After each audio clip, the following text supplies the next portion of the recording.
Assalamualaikum warahmatullahi wabarakatuh. Alhamdulillahirabbil alamin. Assalatu wassalamu ala asyrofil mursalin sayyidina Muhammadin khatimin nabiyyin wa ala alihi washabihi ajmain.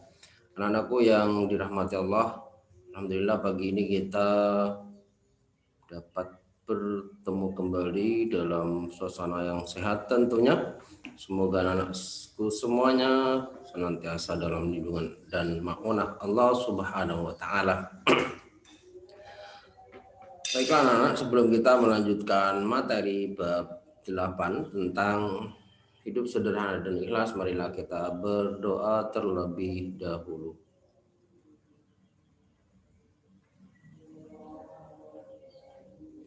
Baik, dapat diakhiri anak-anakku. Hari ini kita akan belajar tentang hidup ikhlas dan sederhana. Jika pada minggu lalu kita belajar tentang Rasul, nama-nama Rasul dan sekaligus Rasul Ulul Azmi, maka pada pagi hari ini kita akan belajar tentang mari hidup sederhana dan ikhlas. Apa itu sederhana? Tentu dengan mudah kita bisa membayangkan, kita bisa memahami apa itu makna sederhana dan ikhlas. Hidup sederhana anak-anak sebagaimana Allah telah berfirman di dalam Al-Qur'an, A'udzu billahi minasyaitonir rajim. Walladzina idza anfaqu lam yusrifu. Jadi orang-orang yang apabila menafkahkan hartanya, membelanjakan hartanya, lam yusrifu, tidak berlebih-lebihan, walam yaqturu, dan tidak terlalu kikir. Jadi di antara berlebih-lebihan dan kikir itu sederhana. Kana bana dzalika qawama. Jadi sederhana itu hidup apa adanya. Sederhana itu menyesuaikan keadaan. Hidup sederhana itu tidak berlebihan atau tidak terlalu irit. Menyesuaikan kebutuhan dan tidak mengikuti keinginan. Nah, jadi kita harus bisa membedakan mana itu kebutuhan, mana itu keinginan. Contoh misalnya kita sudah di rumah ada wifi misalnya, ada wifi atau wifi, maka kuota pulsa kita, kuota internet kita di handphone, di HP, di Android itu tidak usah terlalu banyak. Seadanya misalkan cukup 50.000 atau kalau 25.000 cukup satu bulan, karena hanya untuk persediaan ketika di luar rumah, maka ya jangan, nggak usah diisi 100. Kenapa? Karena itu termasuk mubadzir. Innal mubadzirina kanu ikhwan syayatin. Karena mubadzir itu termasuk saudaranya setan. Jadi walladzina idza anfaqu lam yusrifu wa lam yaqturu. Apabila menafkahkan harta bendanya, membelanjakan, itu harus sesuai, tidak berlebihan dan tidak terlalu kurang, tidak terlalu pelit. Dalam hal apa aja kita harus hidup sederhana, bukan hanya uang ya anak. Dalam pakaian, misalkan pulang sekolah harus diganti, tidak dibuat bermain. Ketika di alat tulis juga demikian, alat tulis harus dihemat, hampir mirip dengan hemat sebenarnya, sederhana. Hampir mirip dengan hemat. Namun demikian, seperti Pak Hafid katakan tadi, harus bisa membedakan antara kebutuhan dan keinginan. Kalau kita menuruti keinginan, maka tidak terhindar dari godaan setan. Innal mubadzirina kanu ikhwana syayatin. Kita mengikuti hawa nafsu setan. Semuanya ingin dimiliki, semuanya ingin dibeli, padahal kita sudah ada. Makanya kemudian kita harus selalu bersyukur dan bersyukur terhadap apa yang kita miliki. Jangan melihat ke atas. Artinya jangan melihat terhadap orang yang lebih kaya. Kadang teman kita yang memang kehidupannya mapan, punya handphone baru, begitu ada handphone keluaran terbaru beli. Kita merasa resah, kita merasa gelisah, pengen beli juga, padahal kita tidak punya kemampuan.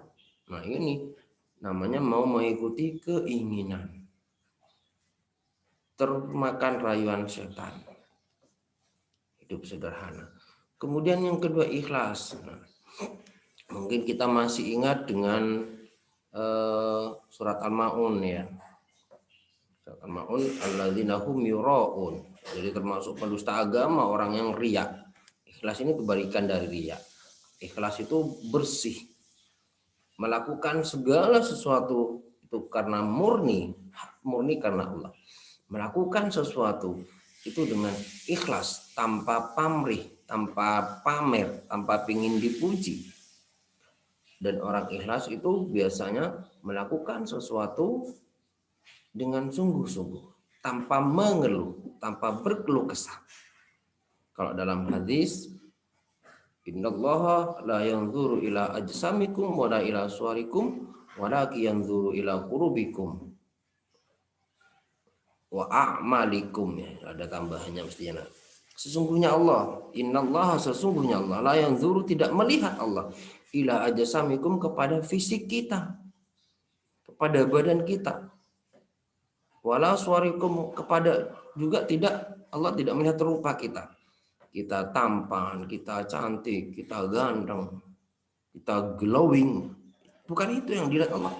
Walakin yanzuru, walakin alakan, tetapi Allah melihat ila qulubikum, kepada hati kita, wa a'malikum, dan perbuatan kita. Jadi Allah itu kaitannya dengan ikhlas. Allah itu melihat pada hati kita, karena Allah punya sifat alim, maha mengetahui. Maka semua apa yang terbersih dalam hati kita diketahui oleh Allah. Makanya kemudian segala sesuatu yang kita lakukan harus ikhlas karena Allah. Mengharap ridha Allah, mengharap rahmat Allah. Melakukan sesuatu bukan dilihat dari banyaknya, tapi dilihat dari ikhlasnya, seberapa besar keikhlasan kita. Kita naruh amal ke masjid, misalnya ketika Jumatan atau saat kita sholat di masjid, kita naruh 10.000. Tapi itu pengumuman, aku tadi naruh uang 10.000, aku ikhlas. Bukan seperti itu yang dimaksud ikhlas. Itu namanya riya. Ikhlas itu artinya bersih, semuanya diniatkan karena Allah, tanpa mengharap imbalan, tanpa mengharap pujian. Jika ada orang yang memuji dengan apa yang kita lakukan, maka ketahuilah bahwa segala puji adalah milik Allah. Kembalikan bahwa semua pujian itu adalah kembali kepada Allah. Kenapa? Karena kita adalah ciptaan Allah. Alhamdulillahirabbil alamin. Segala puji bagi Allah, Tuhan seru sekalian alam.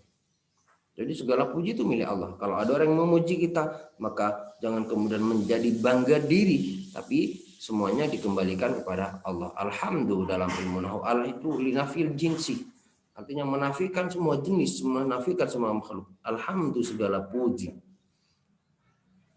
lillahi, hanya milik Allah, semuanya milik Allah. Apa keuntungan dari sederhana? Pertama, mengamalkan perintah Allah, mengamalkan ajaran agama. Jadi karena memang sederhana adalah anjuran dari agama. Itu tadi, innal mubadzirina kanu yukhadasyayatin, melawan godaan setan. Jadi dengan hidup sederhana kita sudah melakukan atau menjalankan ajaran agama, menjalankan perintah Allah, kemudian melawan godaan setan. Karena itu tadi membedakan antara keinginan dan kebutuhan. Kalau sudah kebutuhan, ya harus kita beli. Tapi kalau menuruti keinginan, sudah punya beli. Akhirnya ditumpuk. Buat apa ditumpuk? Ini pemborosan. Biasanya orang sederhana juga rendah hati. Akhirnya juga disenangi banyak orang. Orang hidup sederhana tidak resah dan tidak gelisah karena punya cukupan, punya simpanan. Begitu butuh sesuatu secara mendesak, karena rajin menabung, karena hidupnya sederhana, tidak mengikuti keinginan, sehingga ketika dia butuh sesuatu, dia ada, tinggal ngambil. Tidak resah. Kenapa? Karena tidak ada rasa iri dalam hatinya. Temannya punya handphone baru, dia pingin beli. Akhirnya resah, gelisah. Pingin juga. Padahal kita tidak punya kemampuan untuk itu. Akhirnya apa yang terjadi? Nah, ini akan ada keinginan untuk mengambil. Tapi kalau hidup sederhana, terhindar dari sikap mencuri ini. Kenapa? Itu tadi karena menyesuaikan dengan keadaan. Makanya kita selalu bersyukur. Kita sudah punya mobil. Kita bersyukur karena tetangga kita hanya punya sepeda motor misalnya. Yang punya sepeda motor bersyukur karena tetangga kita hanya punya sepeda ontel. Yang punya sepeda ontel juga bersyukur karena tetangga sebelah hanya jalan kaki misalnya. Ya. Yang jalan kaki juga bersyukur, alhamdulillah masih bisa jalan kaki karena tetangga sebelah sakit stroke nggak bisa kemana-mana. Yang sakit stroke masih bersyukur juga karena alhamdulillah masih bisa pakai kursi roda keluar rumah masuk rumah. Daripada tetangga sebelah stroke nggak bisa ngapa-ngapain, hanya tidur terus di kamar berzikir pada Allah. Yang stroke nggak bisa gerak, nggak bisa ngapa-ngapain, juga bersyukur alhamdulillah ya Allah masih hidup, daripada tetangga sebelah sudah innalillah misalnya. Jadi semuanya harus disyukuri, ini adalah nikmat Allah. Jadi berpola pikir sederhana seperti itu anak-anak, melihat ke bawah, jangan melihat ke atas urusan dunia. Kalau kita melihat, aduh tetangga saya punya pesawat, memang pesawatnya taruh di mana anak-anak? Jadi harus melihat ke bawah. Sehingga hidup ini akan lebih tentram dan damai. Semuanya harus disyukuri. Kemudian yang kedua ikhlas. Apa ciri-ciri ikhlas? Ya Pak sudah menyinggung tadi. Orang ikhlas itu semua melakukannya semuanya karena Allah. Karena kalau ria itu tergolong apa anak-anak? Tergolong pendusta agama. Alladzina hum yura'un, yaitu orang yang pamer. Tidak pernah mengeluh dalam melakukan sesuatu. Semuanya ikhlas, tidak riya. Dan semata-mata mengharap ridho Allah, mengharap rahmat Allah. Jadi apapun yang kita lakukan, anak-anak, tujuannya bukan surga Allah, bukan karena takut kepada neraka Allah, enggak. Ya. Jadi kalau kita melakukan ibadah, kita beramal soleh, tujuannya mendapat surga, itu salah. Tujuannya karena takut kepada neraka, itu tidak benar. Apa tujuan kita melakukan ibadah? Apa tujuan kita beramal soleh? Tujuannya semata-mata mengharap ridho dan rahmat dari Allah. Kalau tujuan kita surga tapi tidak mendapat rahmat dan ridho dari Allah, maka semuanya tidak didapat. Jadi melakukan apapun ikhlas, serahkan semuanya pada Allah, pasrahkan semuanya kepada Allah. Kenapa? Karena harta, nyawa, badan kita adalah titipan amanah yang harus kita jaga, yang kemudian kita semuanya akan kembali pada Allah. Kita mati tidak bawa apa-apa anak-anak. Nah, mungkin kalau kita mati bawa handphone, cerita sama temannya, aku di sini senang karena rasanya rajin beramal. Enggak. Semuanya ketika kita mati, meninggal dunia, kita akan diadili berhadap-hadapan langsung dengan malaikat, dua malaikat. Besok berhadapan langsung dengan Allah. Diadili sendirian, tidak ada pengacara, tidak ada advokat. Kalau di dunia mungkin pengadilan dunia misalnya, kita masih bisa sewa pengacara, ya. Sewa pembela. Semakin pintar, semakin canggih pembelanya, maka semakin menang kita dalam sidang. Tapi kalau besok kita mati, tidak ada. Semuanya yang dinilai adalah keikhlasan hati. Ya, demikian anak-anakku sekalian, materi kita kali ini. Untuk tugas berikutnya nanti akan Pak Hafid kirim. Semoga anak-anakku semuanya sehat walafiat. Bismillahirrahmanirrahim. Allahumma ja'al dana wa talamidana wa tilmidatina sholihin. Ya Allah, jadikanlah putra-putri kami, jadikanlah siswa-siswi kami siswa-siswi yang soleh dan solehah. Wa ja'alillahum ma'ulumahum nafi'an, dan jadikanlah ilmu mereka ilmu yang bermanfaat wa barokatan dan barokah. Wa akhlaqahum ka khuluqi Rasulillah sallallahu alaihi wasallam, jadikanlah akhlak mereka, perilaku mereka seperti akhlak Rasulullah sallallahu alaihi wasallam yang senantiasa hidup sederhana. Wa aqalahum zakiyan wa zakiyan, dan jadikanlah pola pikir mereka yang cerdas serta suci. Wa jasaduhum sehatan wa afiatan, dan jadikanlah badan mereka senantiasa sehat terhindar dari virus-virus corona.